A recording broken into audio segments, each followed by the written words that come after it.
मेरे प्रिय भाई बहनों सबको जय मसीह की। आइए हम एक सुंदर सा गाना लेकर आए हैं जो परमेश्वर के बारे में अंजनी ने गाना को सजाई है और आप लोगों को शेयर करेगी। हम आशा करते हैं कि आप लोगों को जरूर अच्छा लगेगा। तो गाना सुनिए और सबको जय मसीह। एक मेरी बच्ची बड़ी बेटी है, वो एक गाना छापी है प्रभु के नाम पे, बोल रही है कि मम्मी आ सकती हैं। मम्मी तुम गाना गाओ प्रभु को। तो बढ़िया मैं सा सुनाती खड़ा हो हूँ कि जाइए, हमारी आइए। बच्ची कैसी गाना गा रही है।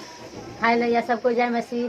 चरच में गईलू गोपाल रैलू, चरच वो नाही कैलू हो। चरच में गईलू गोपाल रैलू, चरच वो नाही कैलू हो। कहेलू कि यीशु मसीह दया कैला है ना। कहेलू कि यीशु मसीह दया कैला है ना। अपना मम्मी के मम्मी कहेलू, सास के कदर कैली ना। कहेली कि यीशु मसीह दया कैला है ना।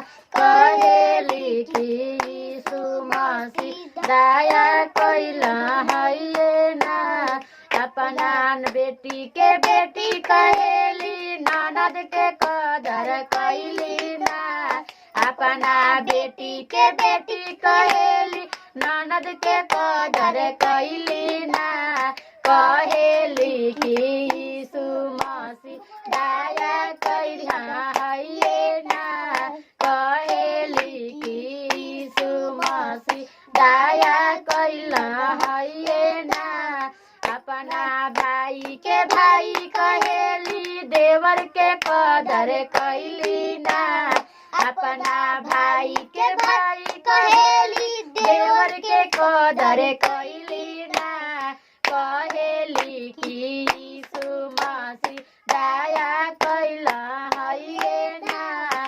कहेली कि यीशु मसीह दया कैलन है ना। अपना लोग के अपन कहेली, पड़ोसी के कदर कैली ना। अपना लोग के अपन कहेली, पड़ोसी के कदर कैली ना। कहेली यीशु मसीह दया करी है ना।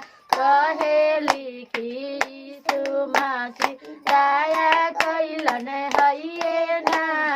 कहेली कि प्रभु यीशु दया कैलन है ना। मेरे प्रिय भाई बहनों, ये गाना का अर्थ यह है कि हमारी बच्ची कह रही है कि कोई लोग चर्च में जाते हैं तो कोई प्रभु का चर्च करता है, कोई लोग अपने में अपन दुख सुख लगती है कहने के लिए। वही मेरी बच्ची बोली है कि जाती है चर्च में तो गोपाल लड़ाने लगती है। तो वो सब हम लोग को करना नहीं है। अपना मम्मी को मम्मी नहीं, जैसे मम्मी समझते हैं उसी तरह सास को भी अपना मम्मी समझना है।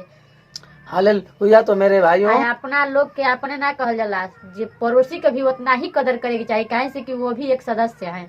अगर हम लोग पड़ोसी के जब कदर करेंगे तो मेरा प्रभु खुद साथ देने वाला। हमारी बच्ची ने इस गाना को बनाई है और अंजनी ने उस गाना को सजाई है और दोनों लोग गाई हैं। आप लोगों को कैसा लगा कमेंट में जरूर बताइएगा। तो हम लोग मिलते हैं फिर अगले। हम लोग को आशीष दीजिएगा कि हम लोग और गाना में आगे होते हैं। हमारी बच्ची कहती है कि हम पढ़ने लिखने में जब तेज हो जाएंगे तो प्रभु का वचन सब लोग के शेयर करेंगे। तो हम लोग मिलते हैं फिर अगले वीडियो में, अगले गाना, अगले वचन के साथ। तब तक के लिए मेरे सभी प्रिय भाई बहनों को जय मसीह की।